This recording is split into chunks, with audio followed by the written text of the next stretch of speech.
শুভ সন্ধ্যা। Share বাজারের মূল খবর ডেইলি মার্কেট আপডেটে আপনাদের স্বাগতম। সূচক আজ 5.66 পয়েন্ট বা 0.11% সামান্য কমে 5,202 পয়েন্টে স্থির হয় এবং বাজার ফ্ল্যাট নোটে শেষ হয়।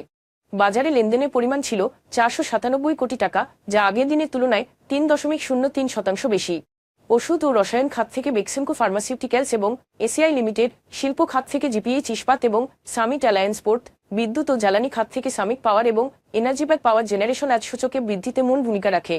অন্যদিকে ব্যাংকিং খাত থেকে ইউনাইটেড কমার্শিয়াল ব্যাংক, আল আরাফা ইসলামী ব্যাংক এবং ইসলামী ব্যাংক বাংলাদেশ, টেক্সটাইল খাত থেকে আলিফ ইন্ডাস্ট্রিজ এবং কাত্তালি টেক্সটাইল, সিমেন্ট খাত থেকে লাফার্জ হোলসিম বাংলাদেশ আজ সূচকের হ্রাসে মূল ভূমিকা রাখে, যা বাজারকে স্থিতিশীল রেখেছে।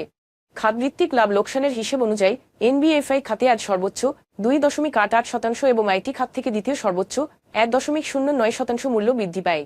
অন্যদিকে মিউচুয়াল ফান্ড খাতে আজ সর্বোচ্চ 1.19% মূল্য হ্রাস পায়। মূল্য হ্রাস পাওয়া শীর্ষ 20-এ আজ মিউচুয়াল ফান্ড খাতে 5টি কোম্পানি রয়েছে।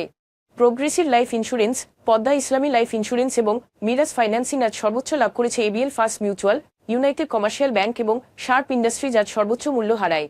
তবে এই শেয়ারগুলোর মূল্য পরিবর্তনের জন্য কোনো মূল্য সংবেদনশীল তথ্য জানা যায়নি। গত 3 মাসের গড় লেনদেনের তুলনায় আজ AB bank first mutual, DBH first mutual এবং এসিএমএলআই বিবিএন সরিয়াহের লেনদেনের পরিমাণ উল্লেখযোগ্যভাবে বৃদ্ধি পেয়েছে। উল্লেখিত শেয়ারগুলোর লেনদেন বৃদ্ধির স্বাভাবিক কোনো কারণ জানা যায়নি। আজকের শীর্ষ দুটি সংবাদ। চলতি 2025 সালের জানুয়ারিতে ইউরোপীয় ইউনিয়নে বাংলাদেশের পোশাক রপ্তানি 60.9% বৃদ্ধি পেয়ে 1.91 বিলিয়ন ইউরোতে পৌঁছেছে। চলতি 2025 সালের জানুয়ারিতে ইউরোপীয় ইউনিয়নে বাংলাদেশের পোশাক রপ্তানি 60.9% বৃদ্ধি পেয়ে 1.91 বিলিয়ন ইউরোতে পৌঁছেছে। 2024 সালের একই সময়ে যা ছিল 1.19 বিলিয়ন ইউরো। এই প্রবৃদ্ধি ইউরোপীয় বাজারে অন্যতম প্রধান পোশাক রপ্তানিকারক হিসেবে বাংলাদেশের অবস্থানকে আরও সুদৃঢ় করেছে। আর এটি সম্ভব হয়েছে প্রতিযোগিতামূলক মূল্য নির্ধারণ, এবিএ বাণিজ্য সুবিধা এবং উৎপাদন সক্ষমতার উন্নতির কারণে। সরকারকে পর্যাপ্ত পরিমাণে গ্যাস ও বিদ্যুৎ সহ সব ধরনের ইউটিলিটি সরবরাহ নিশ্চিত করার আহ্বান জানিয়েছেন সংশ্লিষ্ট ব্যবসায়ীরা। পাশাপাশি রপ্তানিকারকদের প্রতিযোগিতামূলক সক্ষমতা বৃদ্ধির জন্য এইসব ইউটিলিটির দাম সাশ্রয় করার উপরেও গুরুত্ব দিয়েছেন তারা।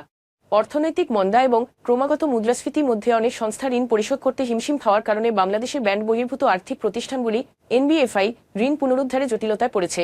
2024 সালের অক্টোবর-ডিসেম্বর প্রান্তিকে এনবিএফআইগুলি 6,715 কোটি টাকা ঋণ এবং অগ্রিম পুনরুদ্ধার করেছে, যা গত বছরের তুলনায় 3.2% হ্রাস পেয়েছে, যেখানে একই সময় ঋণ এবং অগ্রিমের মোট পরিমাণ 3% গত বছরের তুলনায় বৃদ্ধি পেয়ে 76,076 কোটি টাকা পৌঁছেছে।